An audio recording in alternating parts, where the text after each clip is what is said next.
In this circumstance, the customer wanted a completed part. The customer gives us one purchase order. We mold 3 different components, we assemble it. It's a cable management system for an office desk. To add to this, we do something called Fulfillment Plus. We send to the building that these are going to be installed in. And then on that pallet, there may be multiple layers. One layer goes to floor 1, one layer goes to floor 2, and so it identifies directly where they go. But the bottom line is the customer never sees it until it's installed in place. We call it Fulfillment Plus, which is going above and beyond. We can engineer the cost out of a part by looking at part thicknesses, taking a look at ribbing, taking a look at different designs in the part, even take a look at the type of resins. Sometimes you may have a specific resin quoted when in reality there may be a new type of resin out there that may save you money.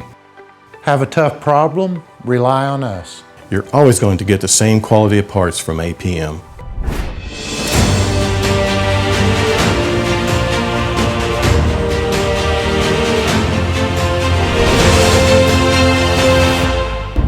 We want to be your injection molding partner. We're not just injection molders, we're complete product manufacturers.